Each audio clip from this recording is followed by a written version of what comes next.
What's good, y'all? I don't know. We are live. We are live right now here on the Elite Raider podcast. It is me and it's Big Mike here tonight, and we got to talk about a plethora of things going on in Raider Nation, as you know. I hope everybody's doing well because there's a lot popping off right now. We got trades, we got new ownership, we got what's coming up in the future. What does it mean for the team right now? So all those things are all in play right now. How you feeling, Big Mike? Tell us about what you see going on out there before we tap into this Tom Brady situation. First, I gotta say thanks for having me on the show. It's an honor. Your inaugural live show. So this is a celebration. This is a good time, right? Yes, You sir. know, and, Yes, and as sir. far as all the news that's going on, it's pretty crazy because it was a.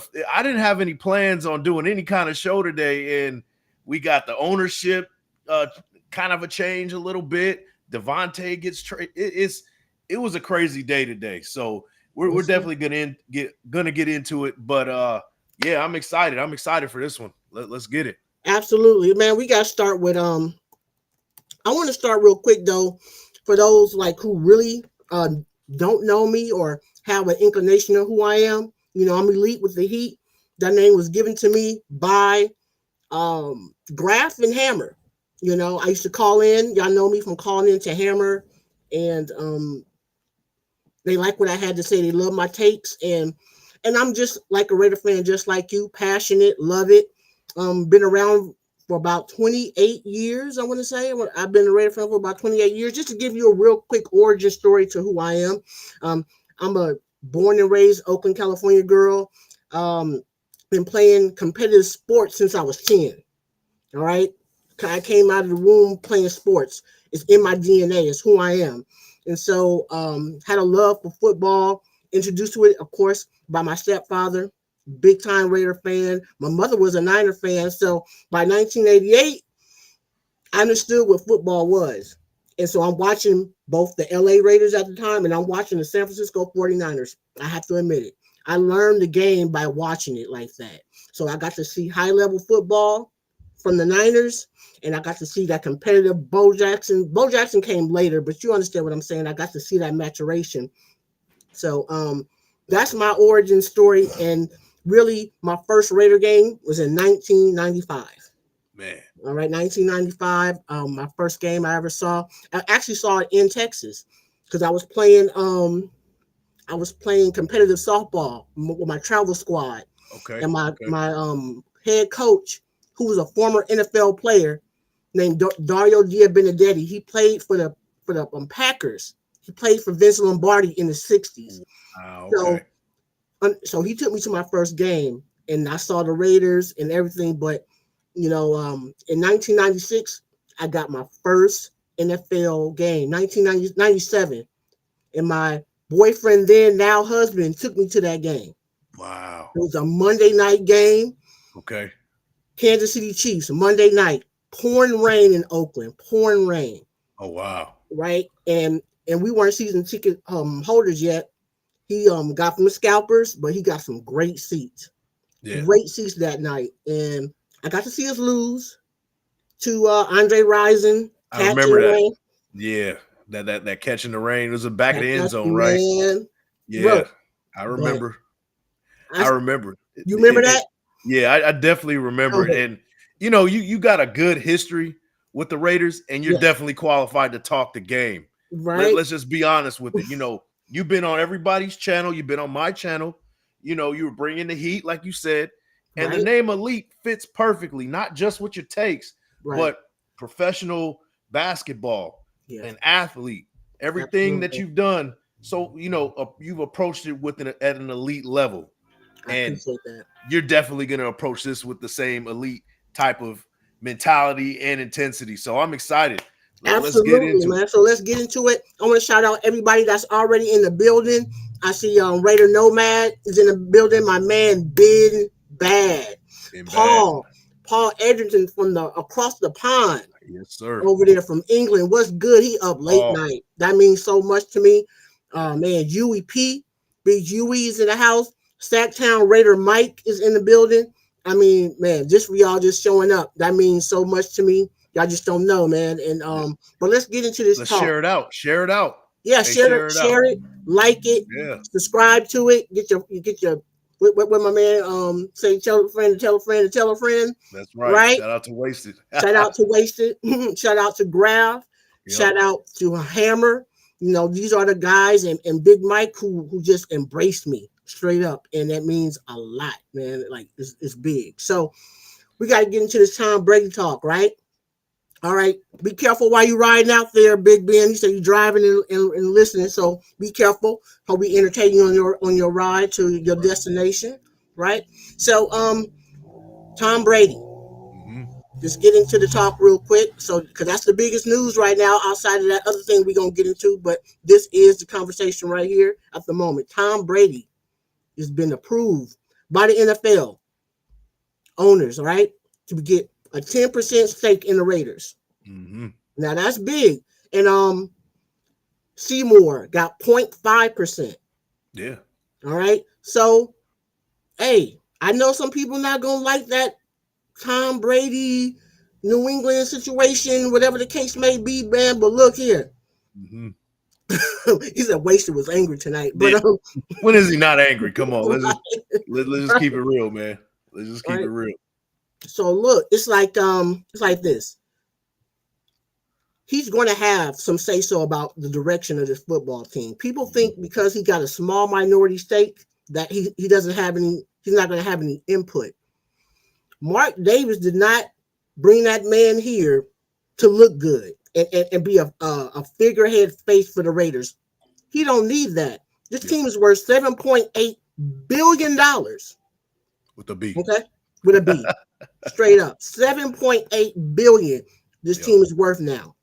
So bringing him along was not like, oh, I just want this name attached. You don't need that. You're the Raiders.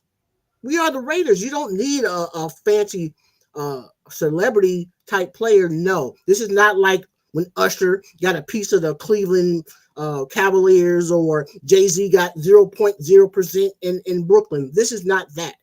Right. You know, and then it's I applaud Mark Davis for saying I don't have the answers. Because this to me is allowing somebody else to come in and take some ownership, take a piece, and be that consultant to the next hires we bring in or the people we have, to be advisors for those people that are currently in the building. Right. And I'm excited to see what kind of impact he has towards the future of the Raiders. Now, I said this on my show yesterday. We got to stop looking at going with the nostalgia acts, going with the stuff in the past, and hoping to bring back some guys from the dead to kind of resurrect what we've been doing in the 80s and 70s, part of the 90s. We got to look towards the future. This move right here brings us towards the future. And, I think that Tom Brady is going to start with the quarterback position. Even Mark Davis said it on, he was interviewed. I don't want to take away too much. No, that's a great segue. That's a great segue because we're going to tap in to exactly what Mark said so we can hear it from the proverbial horse's mouth, right? Yep. Let's hear our owner speak on this Tom Brady situation. Let me know if y'all have sound when I play this. And, let's get it, man. Let me see right here. Boom, boom. Give me a second. This is all new to me a little bit, so let me get it together. All right. Let me know. Can you see that, Big Mike? Can y'all see that? Yeah, I can see it. All right. Here we go. Let's listen to our man Mark real quick. Let's put it up big. Ooh, there we go. I can't hear it. Can't hear it? No. That's terrible. All right, lesson learned. Next time I gotta do a sound check. Yeah, right? Because you can't hear it at all. I couldn't hear it. I don't know if people in the chat can hear it, but for the sake of kind of like just paraphrasing what Mark Davis said, he basically just wanted, he wanted to let people know that this, Tom Brady, he's going to be a big part in getting our quarterback of the future. That was the one main thing he did say. And Right. he said some other stuff regarding Devontae Adams. It was basically a trade and all that stuff, like which was funny, right? It was some sort of humor. But one thing I took from it is that he's looking towards the future right now. Right. This is a move towards the future. And it starts with the quarterback position at the end of the season. We're already linked to Shedeur Sanders. Tom Brady's met with Shedeur.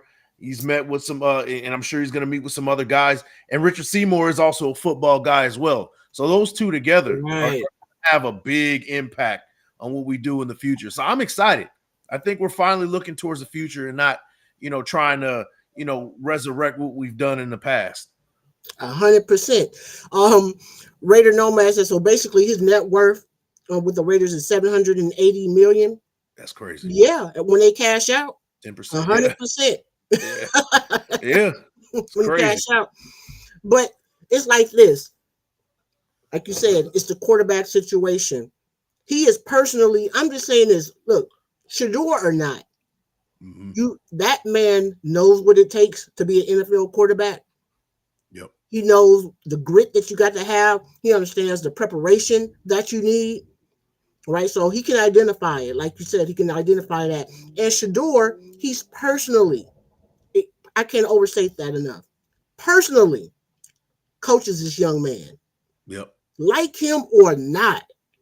It ain't about who you like per se. It's about who's going to give the Raiders the best opportunity to take this organization off the mat, y'all. Off the mat. Yep.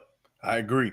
And, I don't want to make this a Shedeur show because, that's against the point we're trying to make. But we got to say that Shedeur Sanders is a pedigree guy. We say this with other NFL, sons of NFL players that come through. We've seen it with Joey Porter, his son. We saw it, Antoine Winfield. Like, we've seen a bunch of guys come in who had dads played in the NFL. They know how to carry themselves as a professional. Exactly. One thing we can say from Shedeur Sanders is he's going to know how to carry himself. I like the way he carries himself now. People link him with, Deion Sanders and some of the antics he does as a recruiter for Colorado. Right. But if you really pay attention, this dude never throws his offensive line under the bus, and he has he could very well do so. He's getting hit left and right. He's tough as nails. He keeps his mouth shut, and that dude can sling the ball too. So, that's it. At the end of the day, I like my players with a little bit of self-assurance. Right. I don't know where some folks come from when it coming like being this humble guy. That's cool for some, but I need my quarterback to be very self-assured. I agree. Look at Zach Wilson. You talk about a person who didn't know who they were, and look where his career's gone. For real. So I'd rather have the over-the-top personality that I can scale back compared to somebody who's entering this world they've never been in. And it's like, like deer in headlights. I don't want that. Yeah, and then to kind of go back to our point with Tom Brady coming in, you got a guy that has the pedigree of being in the, his dad was one of the greatest cornerbacks of all time. So he has the pedigree, that, knows how to carry himself as a professional, and he can, the preparation, he sees what it takes. 100%. Who better to polish that up than Tom Brady? Tom Brady, come on. Like I said, I can't overstate that enough. Yeah. I know people don't like him. We know what he did. We know how the trajectory of the organization went from the, that snow game from here for them and here for us. We know that let that go. For the Raider fans who can't let it go, let it go. It's time to let it go. And to be honest, let's refocus our energy on who the real enemy is. It's the refs. We saw it on Sunday. Yeah. They're still on the same nonsense. Right. You saw how that game went on Sunday. They took points back off some nonsense. The roughing the passer. It was inopportune times. We're getting penalized. Like, it's the refs. It was never Brady. He just took advantage. He took advantage of it. Yeah, it was it. And who wouldn't? If it was the other way around, we'd be like, hey, So now it's time for us to get over that. We need to look towards the future. We got a Hall of Famer, one of the greatest quarterbacks of all time, probably not the greatest quarterback of all time, in the building, getting ready to pick our quarterback of the future. So you got to get excited for it. You got to be excited about that. What up to Raider Clan in the building? That's my man over there. Raider Clan is in the house. Raider Clan. It's good to see you tonight. Look, you got to have it. When I say this, Tom Brady is going to come in here and he knows what winning looks like. Yep. Just like AP do. So people who think AP is just going to be tossed to the wind possibly, I say reserve that. I say hold up. Yep. Hold up. Wait a minute. Because, again, that might not be the case. That he may not be thrown out the baby with the bathwater situation. That might not be the case. Right.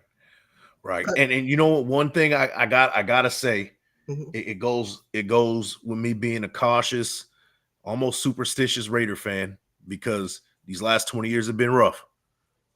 So I gotta say it. Right, go ahead. Tom Brady talking with Shedeur Sanders, Mark Davis talking with Shedeur Sanders at this stage of the game. Mm-hmm. Don't let the NFL, don't let anybody in charge up there in NFL brass, don't give him a reason. Leave him alone until draft time. We don't need a tampering situation. You're right. So I said that when I saw it. Yeah. Hold up now. Yeah. So I hope you said what you had to say. Right. But let's not contact until it's time to contact. Like from here on out, I'll be happy if they weren't even seen with him anymore. Right. I seen him talking to Sandra. Mm-hmm. I seen him. Mark. Yep. You already know he got now the connection with Tom. So let that rest. And I think Deion understood that because I seen him on the podcast not too long ago, and they asked him about some things, and he started talking about other organizations and all that. He understands that. Right. You know what I'm saying? Yeah. Hey, y'all. Let the NFL do that because they will. You know they will. You know they will.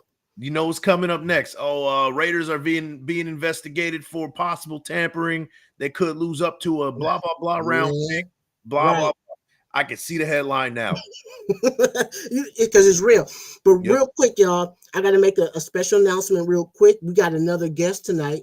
Guest. Let's go. You know him. You've seen him. You've seen him he's a regular on Hammer Show. And he liked my work too. So he here to chop it up with us.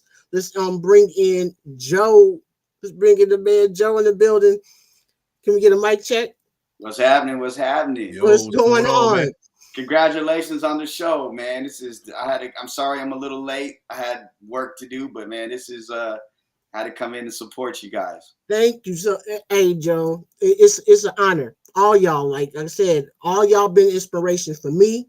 Watching y'all do y'all thing. I'm a very opinionated person, a woman, and I love football. So here I am because I got a lot to say, and I think I see it for the most part. I can see it correctly out here majority of the time. That's no doubt. Majority of the time, you know. Doubt. Absolutely. I mean, I'm one of those people where I love everybody's opinions. To be honest with you, I think it's dope that you get to hear different viewpoints of people, but to have a woman.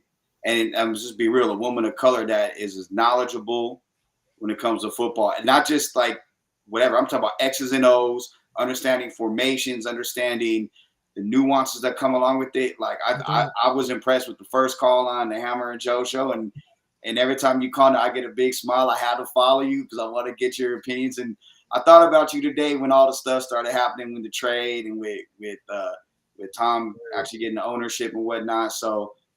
Then again, I was going to pull up regardless. And then when you sent me the message to join you, I had to do it. Yeah, I do. It means a lot. But somebody said, Raider Nomad said, Joe, you called the trade today. Is that what you called it today? I did say in the article that this week there will be, in the Raider recap that I wrote, that this is going to be a week that something happens. I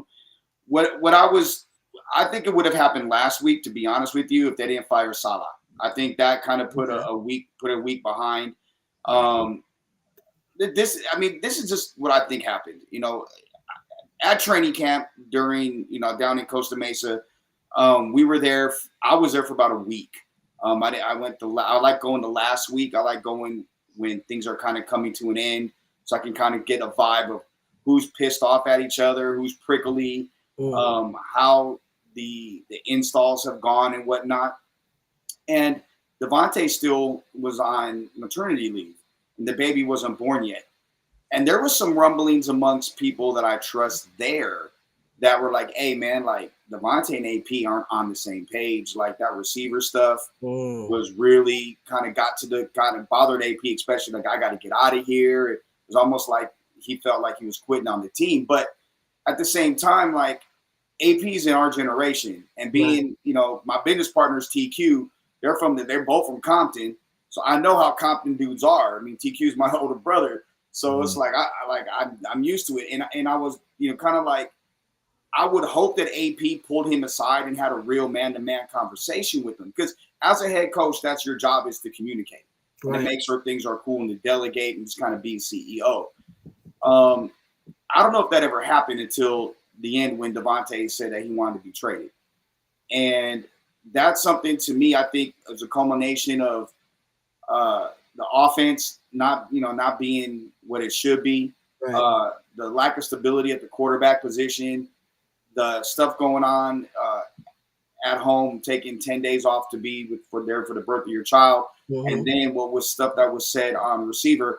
I tend to think that both parties kind of got irritated with each other, and there was too much ego, not in a bad way when I say that, but there's too much ego in the building for that to coincide. And then it sounds stupid, but after liking a post on Instagram, I mean, at that point, if I was a player and my head coach did that, I would feel that it's kind of disrespectful. Like, bro, you could have just called me directly, tapped in with me and said, like, what's happening with everything. So, for sure.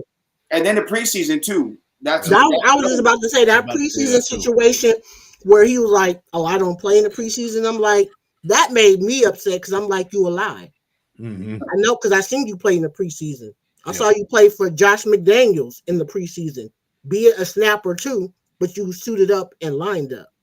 So one of the things when AP talked about business decisions, right? And some people speculated that it could have been Devontae and his lack of blocking on the perimeter. For me, Devontae came from a system prior to coming to the Raiders that no rock, no block. That's the rule in Green Bay. And so maybe it was expressing him here like, hey man, we don't just get in the way. Just give an effort. Your job is to catch balls, not block. And and you get to a certain status if you're an athlete where there's certain things you feel you don't have. Look how many guys in the league play in the NBA that were good defenders the first 2 or 3 years to get some success, and defense now is a liability for them, and it's like a dirty word.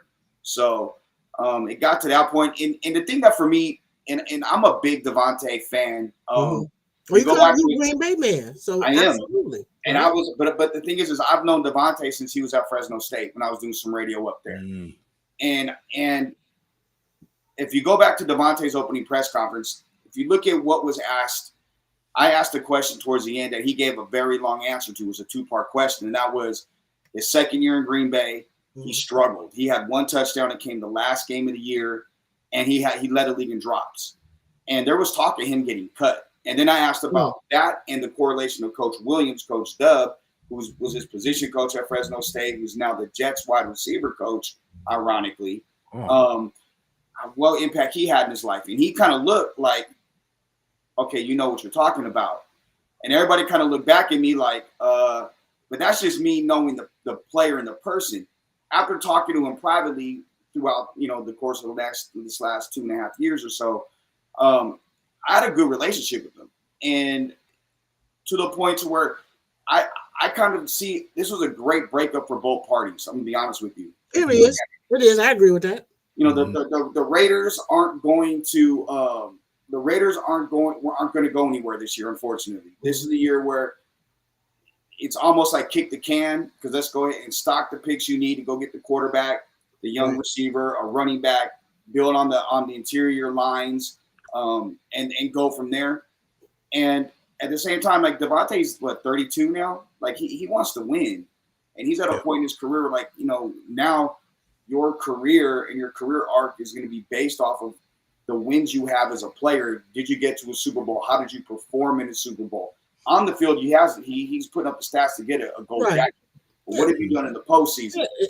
Not much. We saw those Green Bay games against San Francisco, and we didn't do much. Yeah. That was the problem. What you got, Big Mike? What you got? Yeah, I just wanted to ask Joe a question. Mhm. So we saw that the Bills were kind of in the mix with Devontae. How realistic was that? And I had a take yesterday.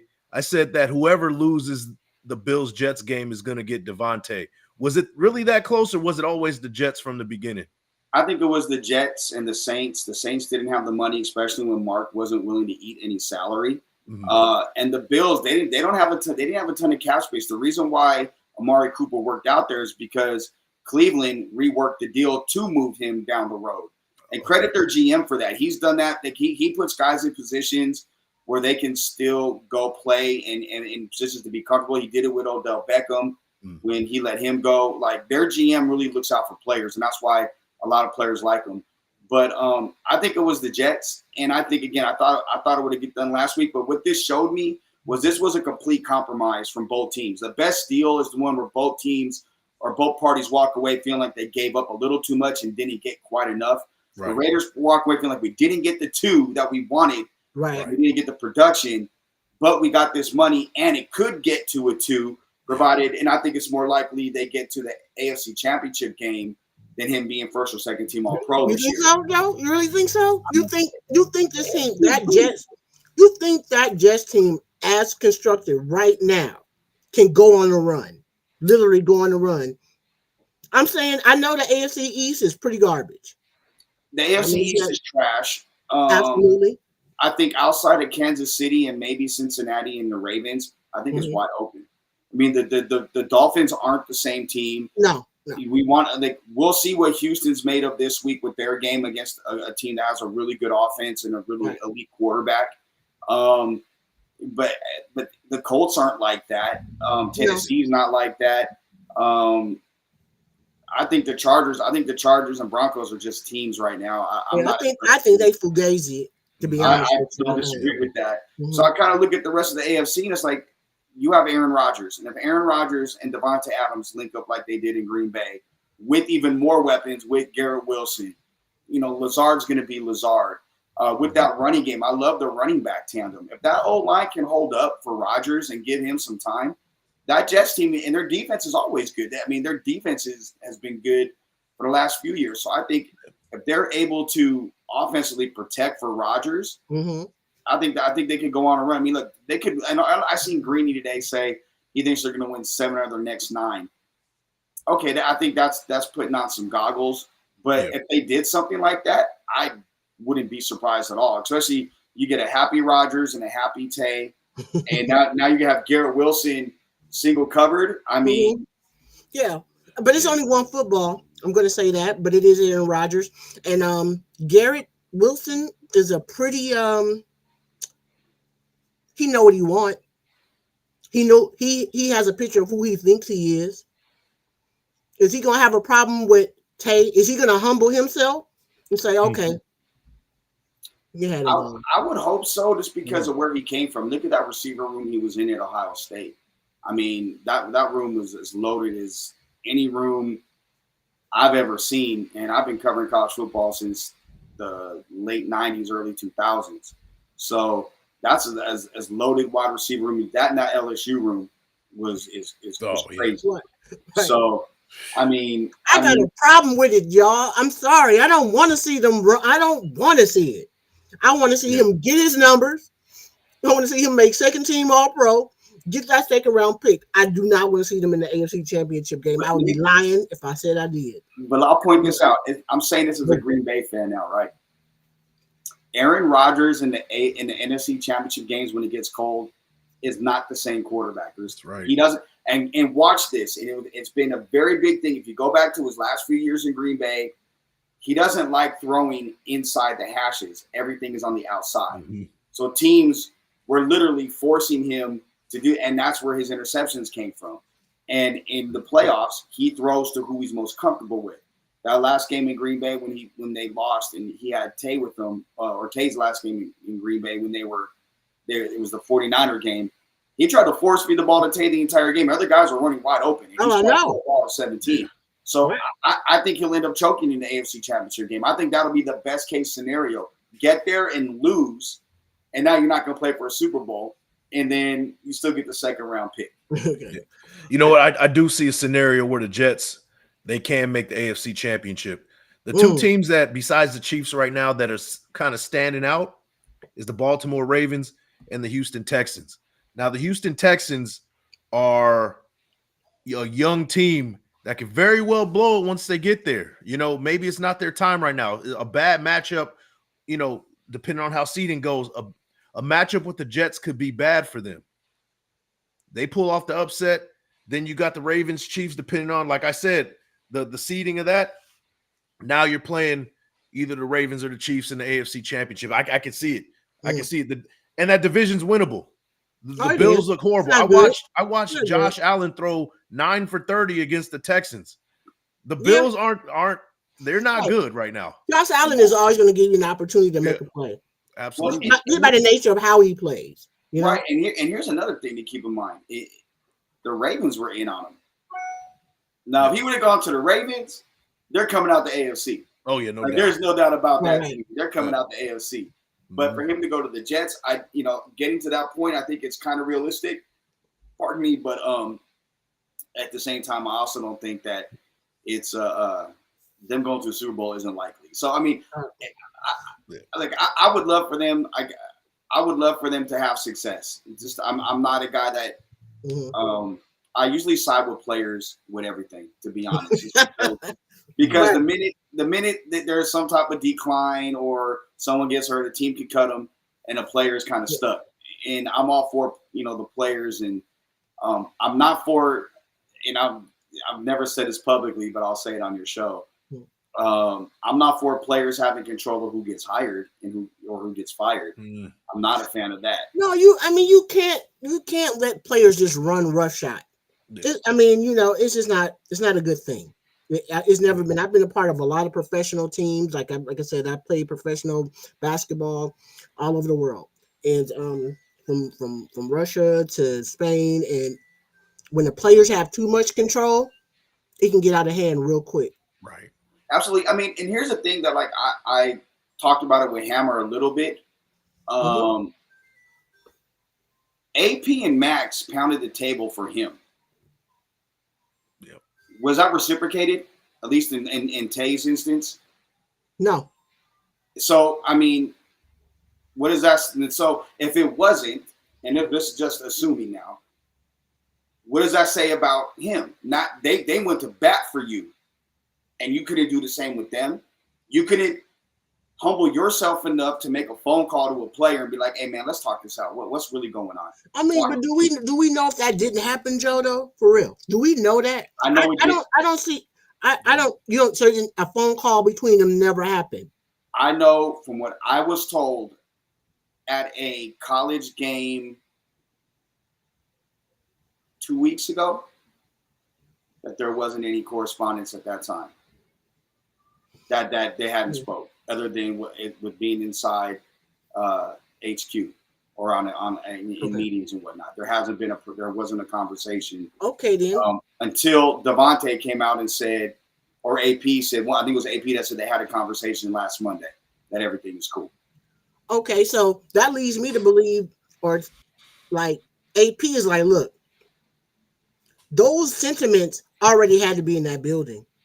That didn't come out of thin air. Him saying I want out as we are, it didn't pop out of nowhere. So that energy, that sentiment, that feeling, it was already there. So AP is like I think he shows some restraint. He must know who he is as a man and go, look here. Because I just know he the kind of be like, you punk it. You know what I'm saying? I think he has that. I know your kind. Plexico, my partner. I know how you receivers get down. I know y'all mentalities. So I think refraining from making it an ugly situation, he's like, okay, he'll come to me whenever he's ready. Because I think he knows himself. Like, I'm not going to go head up with this guy because it can get ugly. But the thing that, like, I keep going back to, is it's my belief that essentially Devontae and Max had a lot of say and have a lot of say in personnel. And if you really want to win, is your team better with Davante Adams or without it? And if you're Davante Adams, you left arguably the greatest thrower of the football in NFL history. And I say arguably. Yeah. You know, because there's still Elway, Marino, there's a bunch of Brady, a bunch of other guys, right? Yeah. But your standard is here. And let's be honest, Derek Carr did a great job of stopping the bleeding at the quarterback position after Rich Gannon. After he broke his leg, his career took a way different path. It did. But not just the leg, but also what happened in the locker room prior to that the Washington game. 2017, was that 17? Yeah. 17, yeah. So prior to that.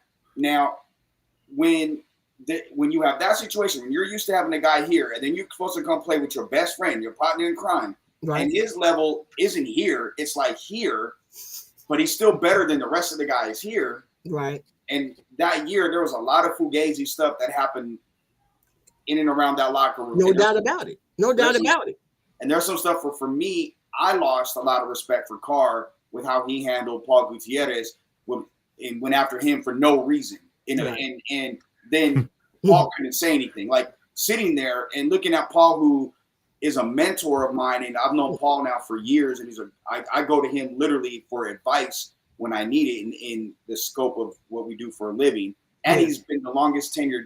Paul didn't say anything in there to go after him because Paul is holding you accountable to the words that you said. You told him to watch his tone, basically. And Paul said, watch your tone, Fiddler. And now for me, like he wouldn't have said that to me because I own my company and they ain't gonna fire me. So like we gonna go back and forth. But now Mark that was the one mulligan that he gave Ziegler and McDaniels. He literally told them he's not the guy. Mark Davis specifically said this to that group. Don't give him the extension. He's not the guy. I'm telling you, he's fake. He's not that guy. When they realized that it was too late. So now you give him that no trade. You bend over. Now you're in a bad situation. You boxed yourself in. Yeah. You boxed yourself in.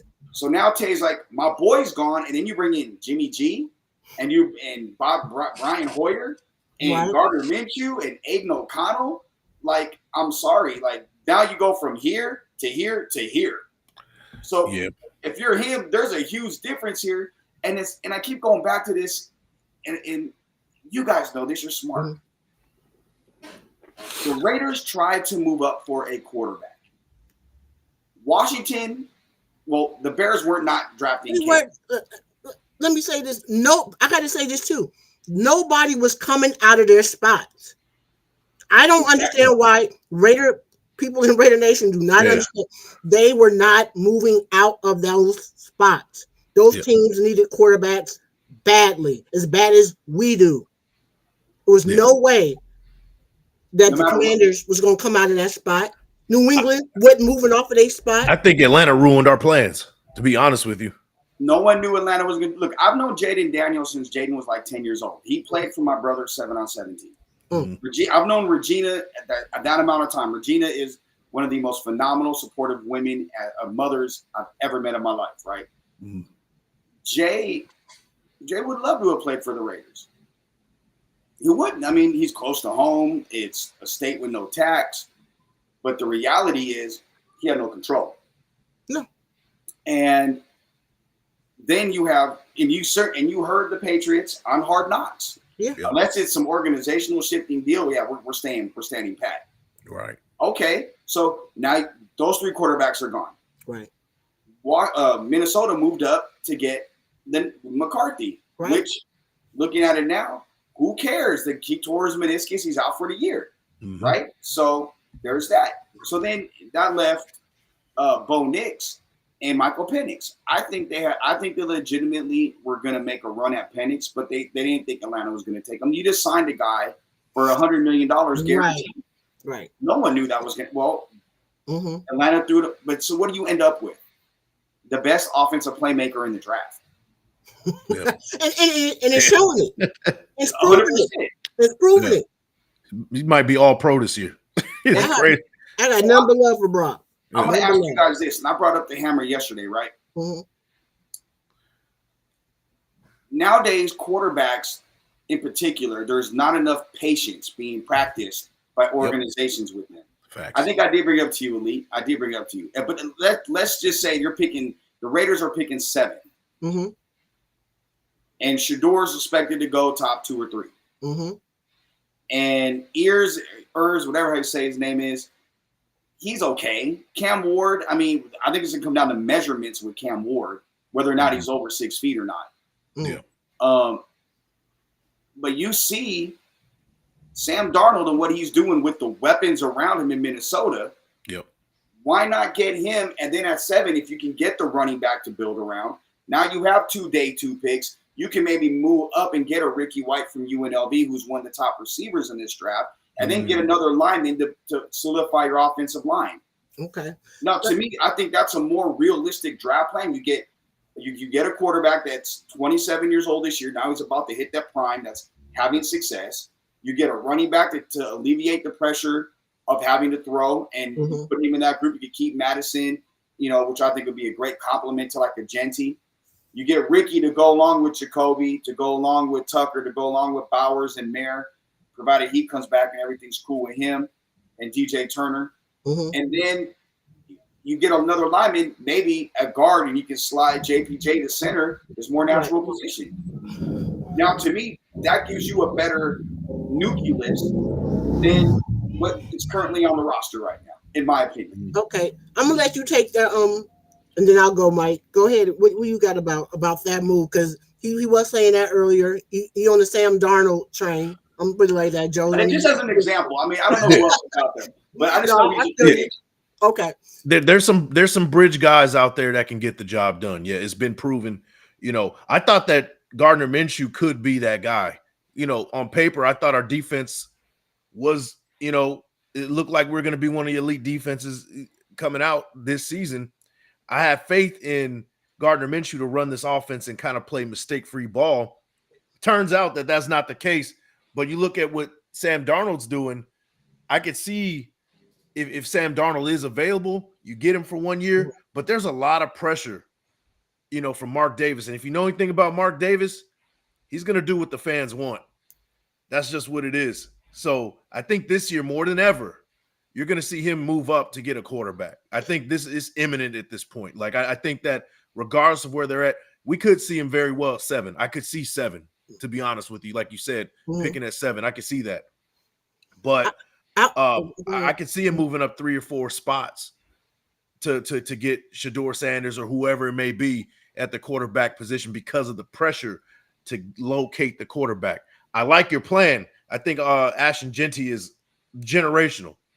And the receiver from UNLV is excellent. I like Cam Scatterbo from Arizona State too. His stock seems to be rising as well. So, those are guys to look at. But I think there's a lot of pressure for Mark Davis. He brought in Tom Brady for a reason. They're gonna locate the quarterback by any means this coming off season. I think it's imminent at this point. I don't know, but I do like your approach to it. I do. I understand Joe's point 100%. My thing is this though. How many times do you think you're going to be able to strike gold with bringing in a free agent quarterback? That's my thing. It's happened maybe a handful of times in the last 20 years when someone's actually brought in a free agent quarterback and they've gone. That was literally Tom Brady. And right now, Sam Darnold's 5-0. Yeah. Well, you can say Baker Mayfield to Tampa. Baker Mayfield. Well, okay, Baker's playing well right now. Absolutely, got him to the playoffs last year. I'll give him that. And he's playing decent ball. But he up and down. It is time that the Raiders break their mold of never having a young quarterback who can elevate. I know it's hard. Because all them QBs, boom or bust, all of them. Nobody is guaranteed to go out there and ball. What I'm saying is, if being that you bringing in someone who has a talent, who understands what a quarterback has mentally and physically and what they're able to endure, you should be able to evaluate properly, along with Telesco, who's able to evaluate Peyton Manning, who's been around for a long time, seen a lot of quarterbacks under the tutelage of my man over there in Indy. I forget Tom his Moore. name. Huh? Tom Moore? No, the GM, the heralded GM that he learned under. Well, that was the Bills GM for a long Yeah, time. I can't think of his name right now, but you know, I don't he's like him though. Bill Polian. but he's hot. I don't because keep in mind this is the same guy that was saying Lamar Jackson needs to move to wide receiver. So I think Bill Polian. Yeah. Bill Polian is a Hall of Fame GM though. He is though. Okay, Absolutely. he was wrong, and he apologized for that. I'm gonna give him that. He apologized. He's like, I was absolutely wrong, and you're gonna be wrong sometime.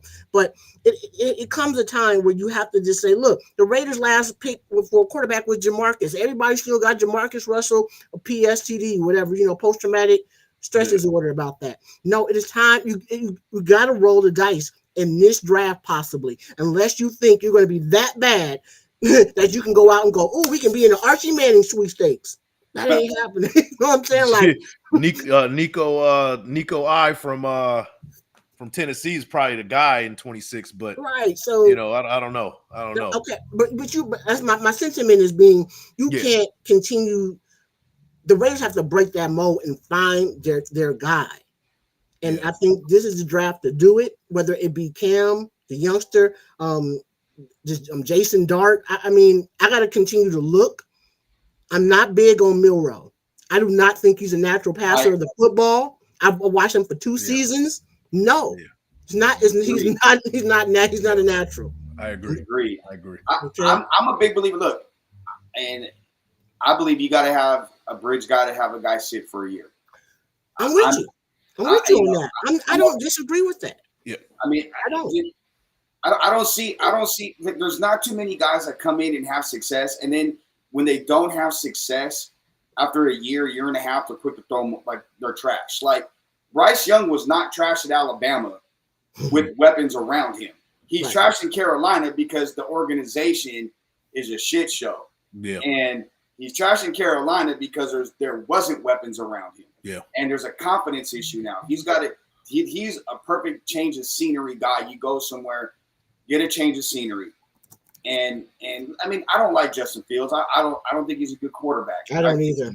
But he's having success in Pittsburgh with a more stable organization than what he had with Chicago. That's true. Absolutely. And update on that. Russell's getting first team reps in his practice. He's getting ready to get benched. And everybody's like, oh, why? Do you watch the game? He didn't win that football game. No. He didn't. Everything was handed to him on a platter by us. He didn't win. So I can see why he's about to get replaced, possibly by Russell Wilson, who is a pocket quarterback who can throw the ball. Would Wilson be a bridge guy next year let's say you were to draft? Man, I'd be all right with that, to be honest. Go look at my Twitter threads. My Twitter. I was in Mr. Unlimited. I said, bring him here. Yep. It was going to cost you nothing. It was not going to hurt you in any way, shape, or form, or fashion. Yep.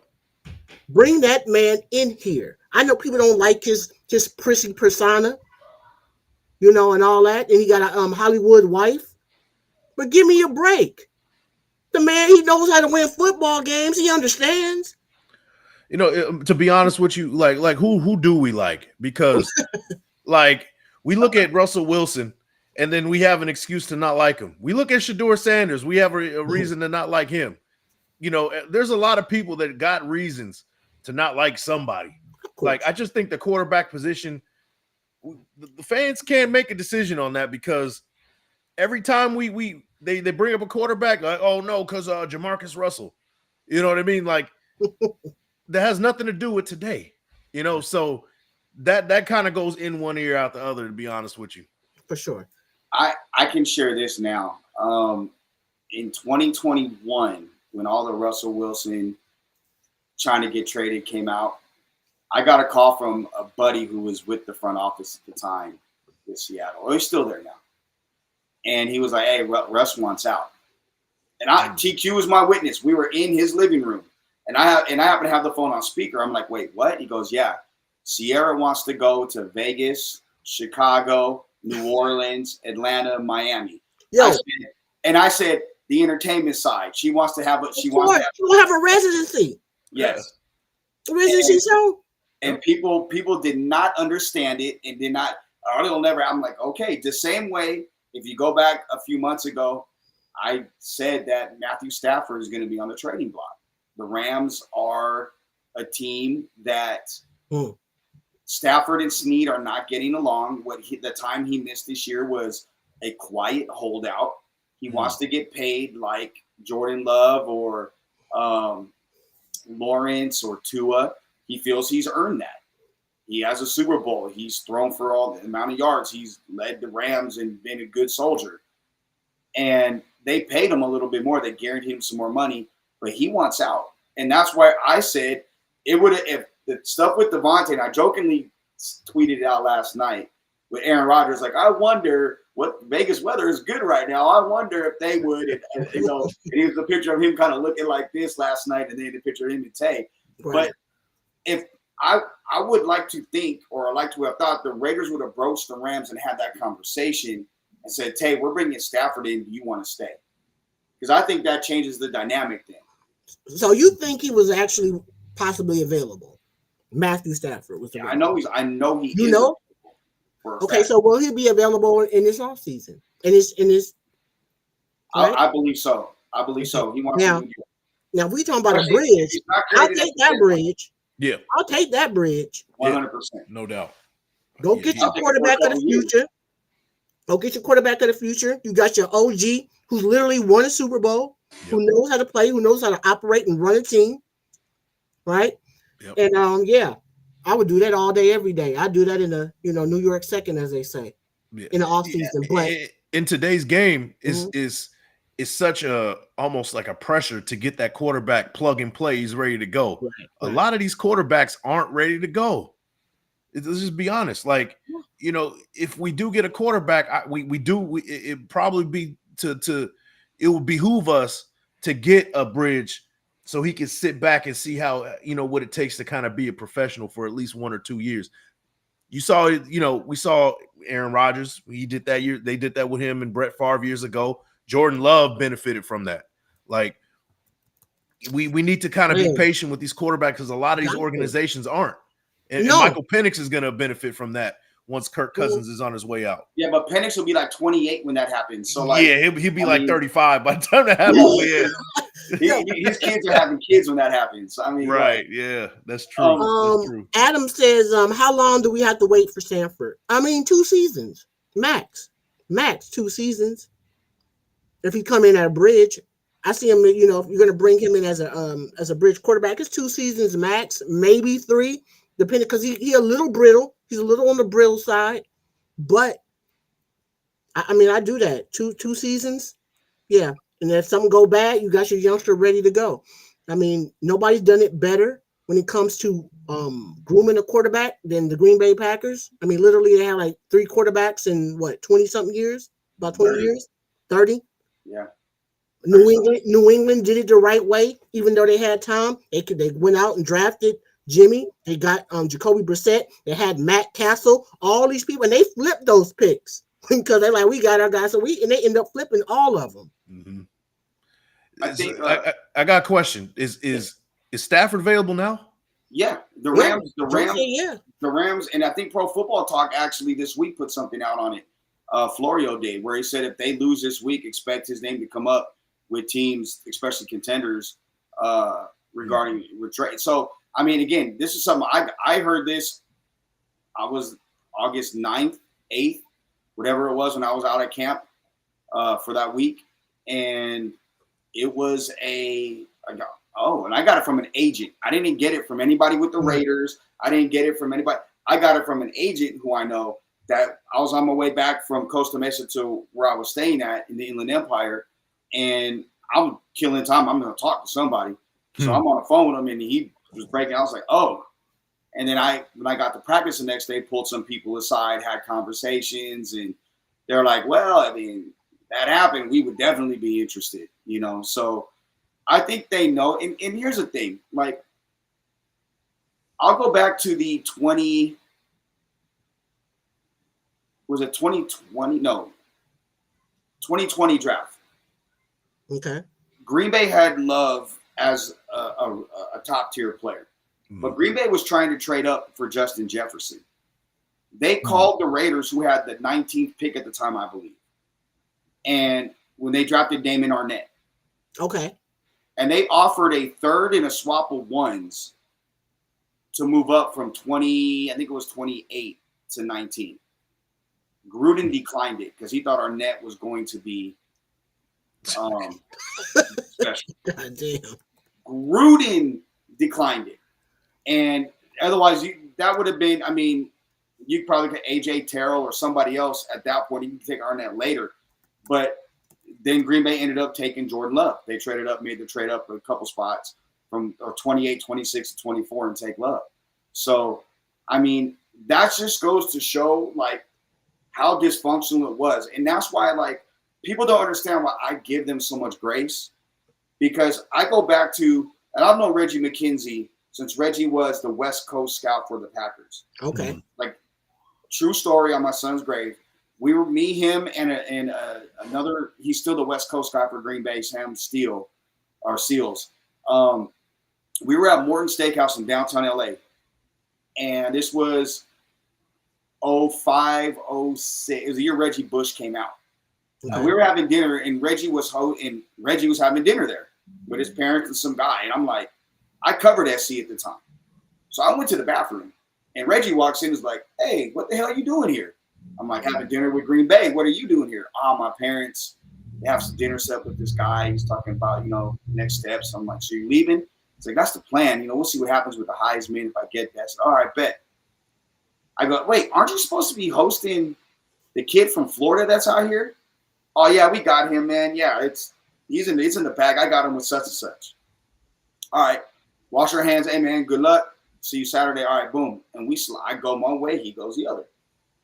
I sit down. I say, you never guess Reggie's effing here. Like, we're talking about him because they were at the time they were projected to go top 2. Them in Houston were like 2 worst records in the league. Okay, right. Ends up not happening. So I talked to them and I was like, yo, like, what happened? They go, we had a deal with New Orleans, but it leaked. And season ticket holders found out about it and said, if you don't take him, we're canceling. So they took Reggie Bush. They were going to move up. But the people Reggie Bush was having dinner with was the marketing agent that got him in all kinds of trouble. And the player that he was supposed to be meeting with or hosting was Percy Harvin. Okay. Oh. So just that's like dichotomy of the. So one thing here or there changes everything. But I say that about Reggie because of this. Reggie came in, and for the first time in history, when Reggie took over as a general manager, the Raiders got computers. They had a scouting. They had no computers. It was crazy, right? Then, like I say this all the time because it's kind of common knowledge now, but like Mark empowered Reggie and said, hire who you're going to hire. Well, he hired Dennis Allen, obviously. Mark hated Dennis Allen. Did not like the hire, did not like it. So when he could fire him, he did, and brought in Del Rio. Reggie still had control, though, but they were still working as partners. Well, then his golden goose was that, hey, I want to come back, and I want to come back and coach for you. Okay, exactly. Okay, so he did that. But at the same time, the improvements Reggie was making got set back because when John came in, you didn't get Chucky, the guy that was a mastermind at devising offensive game plans and being, proactive and progressive in his offenses. You got a caricature of himself, a guy who wanted to run everything on top of that, and he did. And then, so when they fired Reggie, now you had Mayock come in, and when Mayock came in, Mayock thought he'd have a little more power, but they worked in tandem, and obviously things didn't work out there with John's situation, and then Mark was like, well, you came in with John, so you're John's guy. I'm going to let you go. Right. And then he wanted, okay, what do I got to do? Well, I got to overcorrect. I want everybody. I see teams that are having success, like San Francisco. It's Shanahan and Lynch, they're a tandem. I see LaFleur and Gutekunst tandem. I see the teams have, Reed in his tandem. I want to do the same thing. So he interviewed everybody. Every GM he interviewed, a head coach was tied to that person. So interviewed, I think it was Lick down in Tampa, and then at Todd Bowles. Well, he went with the most stable organization, arguably, in the last 25 years of football. He brought in Ziegler and McDaniels. McDaniels turned, from everything I heard about the interview process, and even both other teams that interviewed him, looked like he had turned the corner. He sold us all in the media time with him. He really said all the right things. Our time one-on-one with him, he was very humble and said all. I was like, okay, maybe he did turn the corner. And obviously that didn't happen. But I got told by somebody in between Gruden and McDaniels. I can't say who it is because the conversation, there was a lot to it. But essentially, he said when Bisaccia took over the captain's chair, he didn't realize how much, the exact words were, how much shit was hitting and not being taken care of from an organizational standpoint. That was from the people running that side, i.e. Gruden. Gruden was just so much into, I'm going to deal with quarterbacks. Gruden changed who he was. Before you seen him get on Rich Gannon, you seen him get on the quarterbacks. Well, with Derek Carr, I was like, hey, he coddled him. That was a mistake. Look, hold on with your joke, because I know you got a show getting ready to pop off, Big Mike. Yep. And so I don't want to hold you too much longer. This is good. This is good. This is good stuff. This is good stuff. It's inside information. Thank you, Joe. Yeah. You're blessing the show like that. But I know you don't. But I want you to let people know what you got going on, Big Mike, what you about to do, and things like that. Because like I said, I know you got a show in 15. So yeah, I got a show in 15. You guys know where to find me, Big Mike Raider. I started at 7:15, but I got about 5 minutes, and then I'll get rolling. Yeah, we got 5 minutes. Absolutely. So, yeah, Joe, it's been a while. That's why I got patience too. I understand it. I said that yesterday. I do. I have patience with this organization because I know the shit that they've been through within the 12 years that Mark has taken over this team. From a financial standpoint, what his organization was. I don't think people know how dire that situation was when it came to the money. Within 6 months, there's a $5 million debt Mark paid off to the league from taking over the team. Wow. That his dad accrued for over $5 million. Excuse me. There was, for Mark to do what he did, moving him here, that's a book in itself. And I probably should write it because I was there for most of it. And what I will say was the NFL knew every step of the way what Mark was doing and agreed with Mark every step of the way. Mark was very smart and he was very business savvy with everything. Now, when Mark told me something the day they were approved for relocation, he said, Joe, I hire good people and I empower them to do their jobs because I don't know football like my dad. I don't know football like my coaches. I don't know scouting like my GM and my scouts. So I'm going to hire the best people I can and let them do their jobs and give them all the resources they need. You see him doing it with the Las Vegas Aces. They've won since in 2 out of 4 the 4 years he's owned them. They won back-to-back WNBA titles. Quiet as kept. They are the only team, WNBA team right now, turning a profit. Mark is turning a profit where nobody else is turning a profit in that league. Like for real. Yep. A real profit. So I know people make fun of Mark, and to me, Mark catches a bad rep. But Mark, I think, if anything, Mark is just like everybody in Raider Nation. Mark wants to win more than anybody. He takes losses personal. He takes disrespect personal. And that's why he does listen to fans. Now, whether or not he does what they want them to do are two different things. But let's give credit where credit is due. Mark recognized that he was losing his team with McDaniels, and he pulled the trigger and is eating $10 million. He's paying 2 coaches $20 million a year for the next X amount of years to not coach the Raiders. Yeah. That's why I think AP's deal is only a 3-year deal at around $4 million, which could lead to, okay, really you're a lame duck coach after next year anyway. Right. So I don't know. I can't say he won't be back after this season. But I mean, if you can, if back channels, if like Ben Johnson wants to come, one of those types of guys, you got to go. You got to go get him. And here's a question before you leave, Big Dog, and Elite. Look, like, what if Deion said he wanted to coach him? Go ahead, Big Mike. I don't. Once Big Mike depart, I'm keep rolling. I got to see him be successful with the college realm before we can anoint him in the NFL.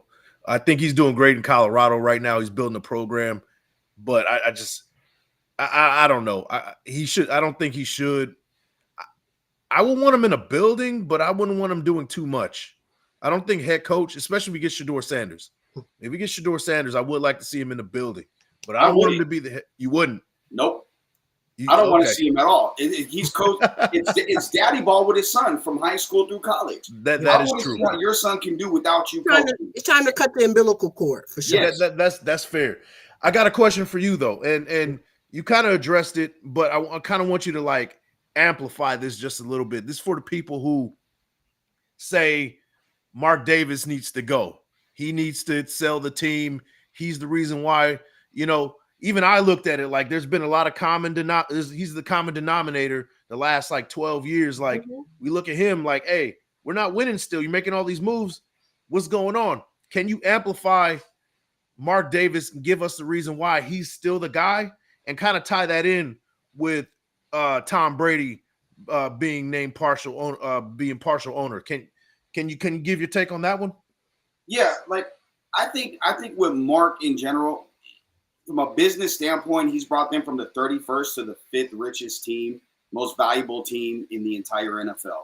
He did something his father could not do, which is get the Raiders their own stadium in their own city, in their own market.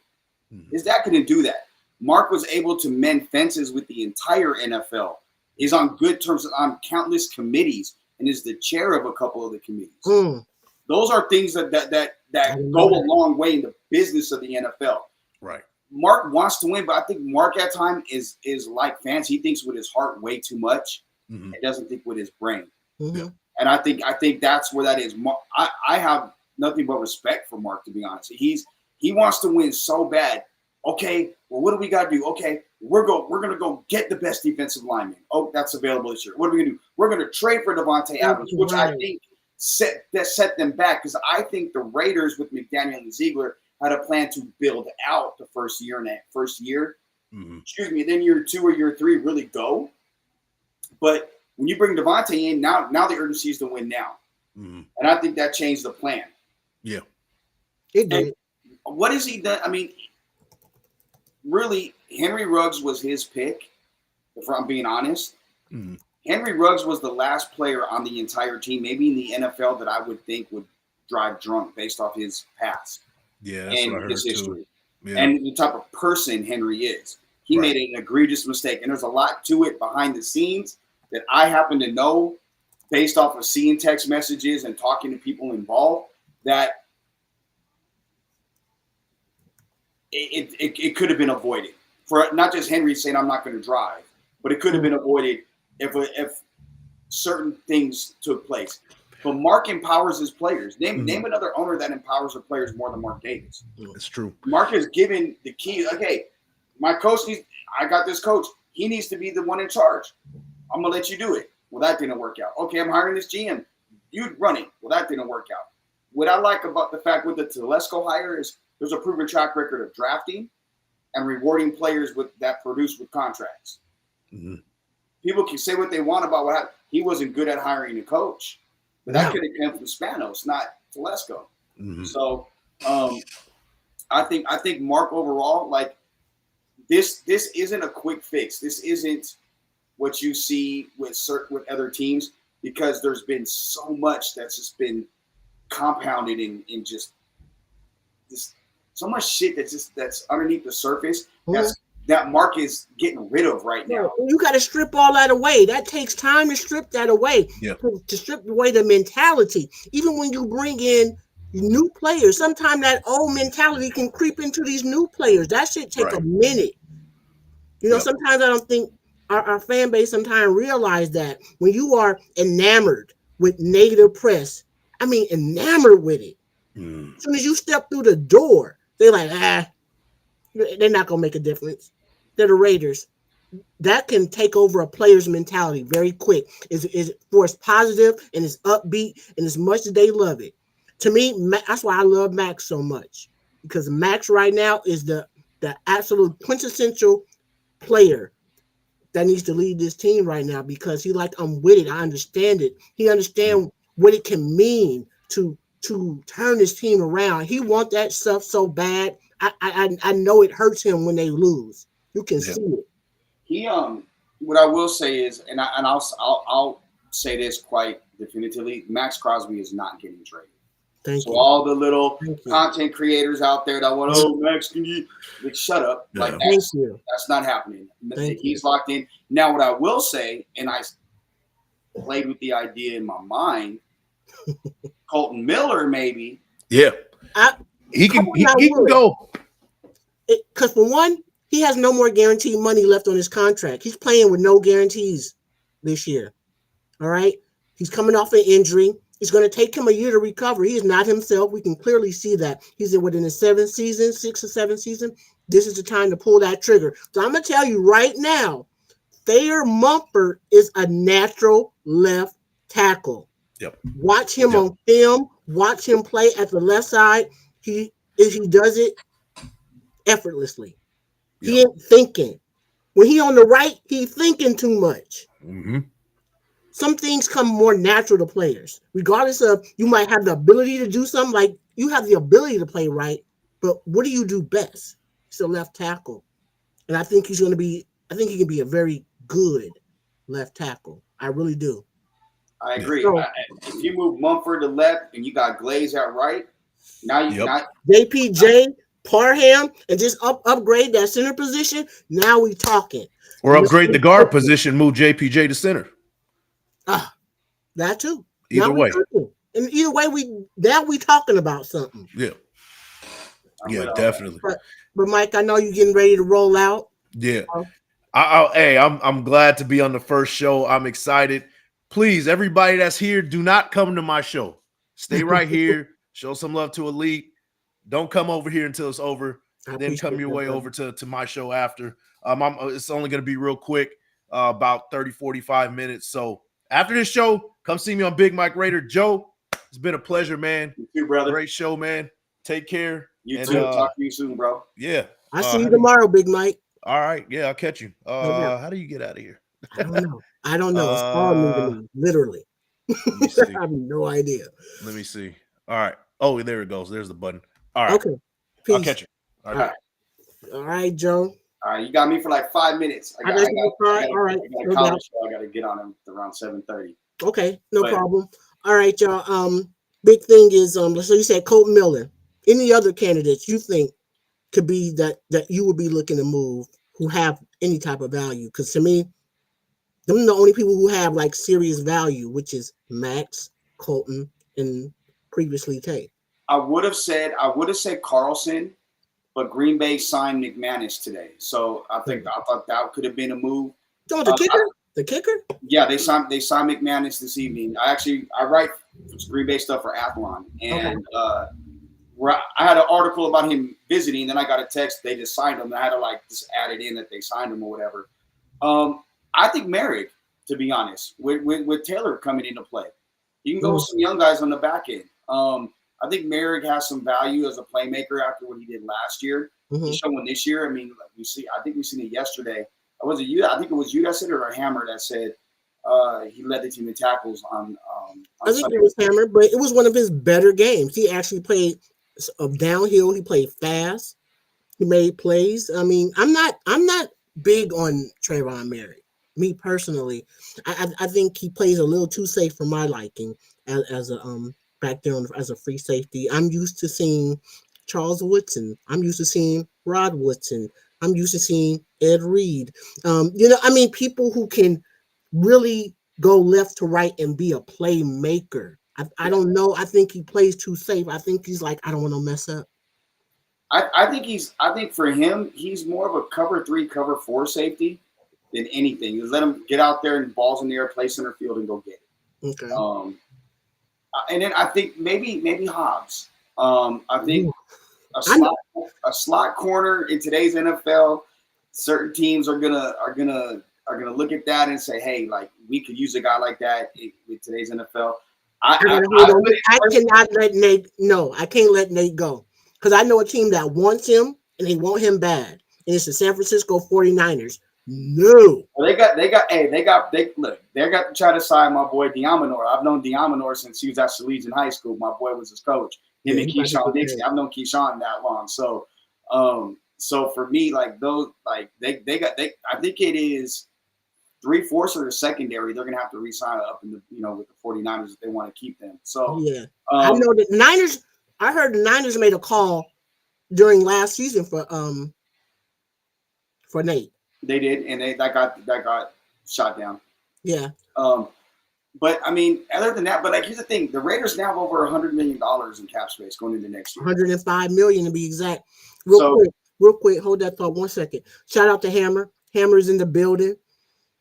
Oh right? Lord, the big raw Hammer. That's my guy.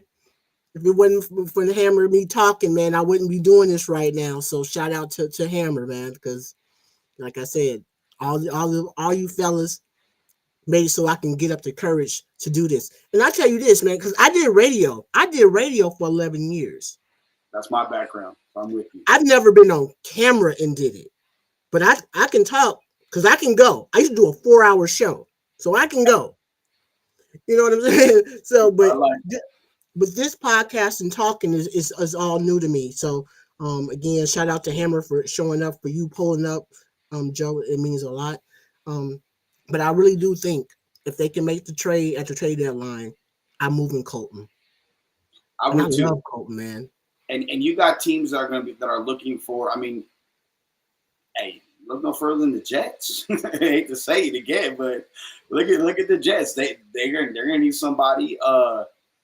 There's gonna be some other teams. I mean, you could go look at Chicago if they wanted to. At 4-2 right now, if they wanted to make a move. Maybe Detroit. I don't know who their left tackle is off. I mean, I don't know if it's Decker. They paid a lot of money over there for their line. They just they just re-signed that one guy today to a huge deal. Mm-hmm. But so I mean, there's teams that I think would be interested in Colton Miller. But I think with the 100, like you said, 105 million, to play with going forward. Personally, I'm looking at next offseason, and I haven't even looked at potential free agents, and we don't know who's going to ask to be traded or who's going to get cut or whatever the case may be. Once that happens, I think, we'll have a better understanding what direction they want to go. And even at that, like, I'm kind of going young. Right. I'll go a little veteran on my defense. I would want to get another line because, I mean, this league's like, do they bring Kuntz back? Which I mean, you talking about this a possible ascending player coming off of an injury. That's gonna be tricky because how much do you give him? And how much is he asking? I tell you what, I'm not going a buck over $15 million a year for him. You're $3 million over. I'd go 12. Okay, well, I mean, and again, you're coming off an injury. Now we can give you a 1 year 15, and then maybe make it look like a 3-year deal with like 20 and 25 on the back end, and then when after that year redo the whole deal. And if you come back and you show that you still have the same explosive first step and out, making plays, but at the same time, like Wilson, the last couple of weeks hasn't played bad. True. To me, okay. And you know as well as I do, it's like playing left tackle, right tackle. If you go from left tackle to right tackle, everything's in reverse and it's tougher. For him, when he had to go play the opposite side, he's not used to doing that. So there is more hesitation, and the way, I'm coming out my 3, and usually I'm coming with my right foot first. I got to come with my left. It's not the same. So, I mean, maybe he's playing a more natural position to come off that line. So, I mean, and again, I'm a big believer in you load up on the D line and even some O line, and you create a rotation. Yeah, I think that's how you do. You need waves. And when you come in the trenches, especially on defensive end, you need waves. I mean, the team that really showed us how to do it, everybody with the blueprint was Philadelphia.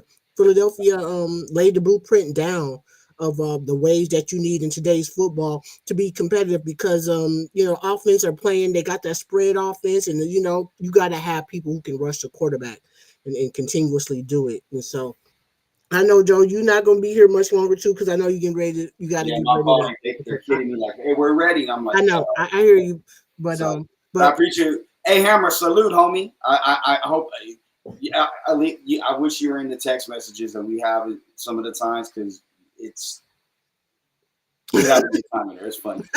Well, hey, if I just inbox me, and Gotcha. if y'all, you know what I'm saying? Oh no! Oh no! Oh, hold up, y'all! Oh, there you go. Wait a minute. Technical difficulties. First time out, it happens. All right, that better? There we go. So right. I mean, I appreciate you having me on and the invite, man. Nothing but success. This will be a weekly thing I check out, and I'll always look forward to having you call into Hammer Show when we're on there. Absolutely. Thank you again, Joe. Let people know your contacts though, so they can follow you. Hey, all you guys gotta do is follow me at Joe Arrigo, ARRIGOFSM. It's on all social media, X, Facebook, TikTok, Instagram, whatever else is out there. Like I'm on it all. I have to. So give us a follow at the Franchise LV, Franchise Sports Media. We shoot every Raider home game and a lot of the road games too. So like we have our own highlight package. So if you guys go to our YouTube channel, if you get a chance to like, subscribe, and set notifications, you see all of our Raider content. You'll see our high school football and UNLV content. I'll put up against anybody. So that's what it is. All right. There it is, y'all. Big man Joe. All right. Talk to you soon. Peace. All right. All right, y'all. Sorry. So let's finish this, cap this show off, man. This is the inaugural show here with the Elite Podcast, the Elite Raider. Again, let me shout out everybody that's in the building, man. All 121 of you. Man, you don't understand how much this means to me. My man, Sacktown Raider, Adam Sweeney in the building. Huey P is in the building. I saw Pablo in here earlier. Like I said, Raider Nomad. Everybody. It's a blessing. I'm not gonna hold everybody up to tonight. We've already an hour and 20 in. Like I said, I can keep going, but I'm not gonna hold y'all hostage on this first one because I'm just getting my feet wet. Being on cam and doing this thing here. So definitely hit the subscribe button, share it out with your folks. I'm gonna do this every Tuesday and every Saturday night here on this channel. I'm on every Wednesday with Big Mike. And every Monday, I got my spot with Hammer, you know what I'm saying? But before we get out of here, the thing that I really want for everybody to know is that when I speak from a player's mentality, right? Because that's really all I know. I know how to approach everything that I do from the outlook of a player. And so that's why you see I bring so much passion is because I understand the sacrifice and everything that these players make. And this shit is not easy. It's not easy for them to go out there and get these things done. We want to see this team win. We want to see this team be built the right way. And it has to be built the right way, fam. This is where the Raiders are right now. They got to build this thing up. It's not a quick fix. Not from all, like I say, you got to strip away all the bullshit, all the mentality, that culture change. It takes a minute. As much as we would love it to be instantaneously, and overnight. That's not what we're dealing with the Raiders. That ain't it. You know what I'm saying? That's not it. That's not what this team is. So Have a little bit of patience, but they got to see growth. The name of the game is growth, though, right? We got to see them grow. We got to see them get better. Right now, we see some. You got to stop turning over the damn ball. For one, you can't have play. Look, Laube shouldn't have been out there.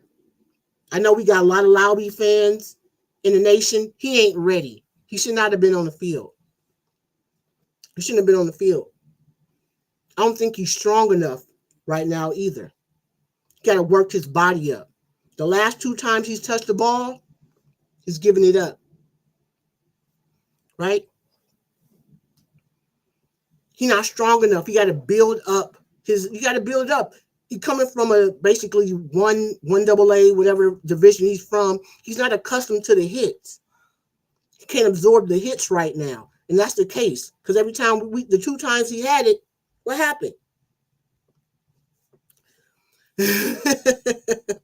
Don't need Pablo said we don't need patience when when it make me numb. You just want to see competent football. Yeah, I just didn't understand why he was even in the game. Laube shouldn't even have been in the game. There's no reason for him to be in the game. Your third back right now is Amir Abdullah. He's the veteran, even though he fumbled too. But I blame that on the actual call more so than the player to a certain extent because Meredith got blown up. You ran a quick play, a quick play behind Meredith. Wrong play, wrong side. Everything was wrong with that play, and you got the result in which you got. That's what happened. So Laube shouldn't have been out there. Those 2 turnovers. Josh Jacobs losing Josh hurt. I thought we was going to be able to play through that. I thought we was going to be able to supplement him right now. That's coming to backfire, but you give and take. We don't know what the situation was. He wanted that money. He didn't get what he wanted. He moved on. Zeus right now, they're not getting the job done. But hopefully from here on out, that offensive line can start to mesh. They have to start playing as a unit. You got to play on the string, man. You know? Got to play on the string. Adam said now the kid's confidence is down. Yeah, it's gonna take him a minute to recover from that. That was a big hit, big fumble, momentum changer. Let him. He's not ready. Ride the veterans out. You got Madison and Abdullah. Ride them out until somebody get hurt. You know what I'm saying? What we say here? We got man. He said, I still think we should challenge Amir. You had to challenge that. There was no way that you don't challenge that. Those are the rookie coach things that AP hasn't mastered yet. And I'm willing to chalk those lessons up because he is a rookie. He's a rookie coach. And sometimes in the midst of that game, the game is going so fast, you're trying to make something happen, you forget the fundamentals of things you should do. Now, everybody talking about how many people are in his ear. Is Marvin Lewis in his ear? Is the OC in his ear? And all these other things. Somebody has to intervene and tell him, you have to challenge that play. You got to challenge it. Ain't no other way around that. You got to challenge that play. Like I said, I want AP to succeed. I'm looking for him to succeed. These are the lumps of a rookie head coach. A lot of people didn't want him to have his job. Some of us did. I'm pro AP. I'm not even going to front. I want to see him succeed. He has to get better, progressively better each game out for him as a coach. That means the game got to slow down for him too, y'all. Think about that. The game has to slow down for the head coach as well. Now, I know sometime, Marvin Lewis, you there, hey, you got to assert yourself. You've done it.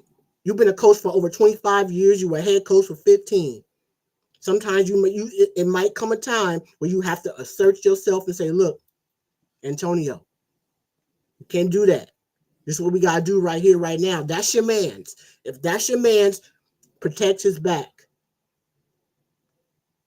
We said 19 headsets, right? That's your man's. Protect your man's. Because right now he needs you. He needs you right now.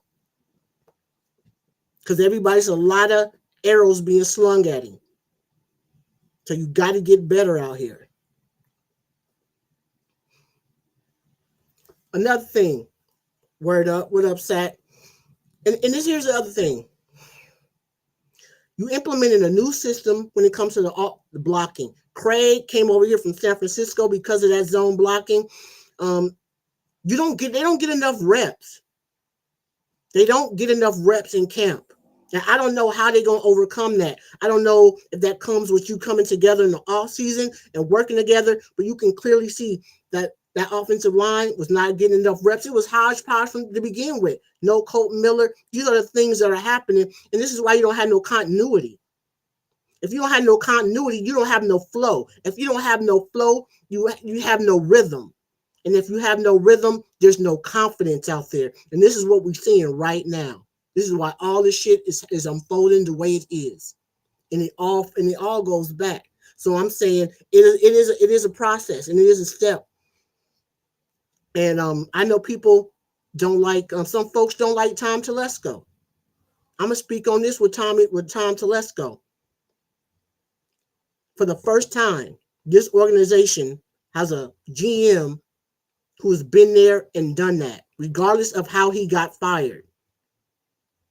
I don't want to hear he don't know how to pick players when every year for the last 10 years, the Chargers were preseason champs.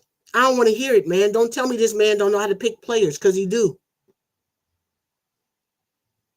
That scouting team, that player personnel, you got to get better on the back end. If anything, he knows how to pick them first 3 rounds, and on the back end, you got to go find some hitting talent or some talent that hasn't come to fruition, because that comes from coaching. But 3 players right now, you got 3 picks who are starters on this team and contributing right now.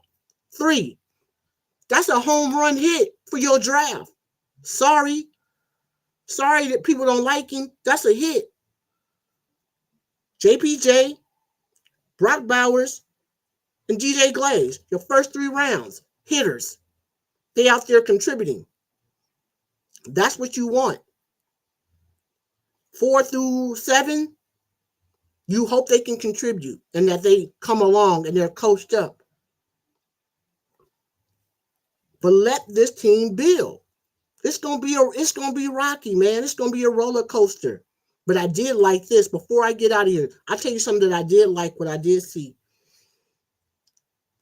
The quick passes. I didn't understand why they got away from it. They were hitting the tight ends on them quick outs, quick hitters, seams. You got to continue to do that, because right now, Brock Bowers, your tight ends are going to be the jail of this offense to a certain extent, and you got to find a way to get Tucker the ball. Tucker didn't have a catch. Think about that. He didn't have a catch. So I'm gonna wrap it up, y'all. I'm gonna wrap it up on the first one. I'm gonna get better at this. The experience is gonna get better. Like I said, every Tuesday and Thursday. You're going to be here 6 p.m. on this Saturday. Get us ready for Sunday night or Sunday morning's game. So make sure y'all let people know about this. Subscribe, share, like, leave a comment, whatever the case may do. You can follow me on Twitter. I'm very active on Twitter. I actually like I love the back and forth on Twitter. So you can follow me on Twitter, because I like to, like I said, I like to conversate. So you can hit me on Twitter. I'm posting there. And with that, y'all, I want to thank everybody again for showing up tonight, showing major love, UEP, Sacktown, Adam, everybody. It's an honor and a pleasure to bring this to y'all. So until I see y'all tomorrow night. I'm going to be rocking with Mike tomorrow night. So I see y'all over there. I believe that's called, Mike named that show the the Big Elite Podcast. So I'll see y'all tomorrow night for the Big Elite. This is Elite with the Heat. I'm out. I love y'all. Much love, Raider Nation. I'm gonna get all that stuff. I'm gonna get intros and all that stuff and all that good shit, right? All right, y'all. Peace. Thank you, man. I don't want to leave y'all. Y'all been so great. I had so much fun. All right, y'all. Peace.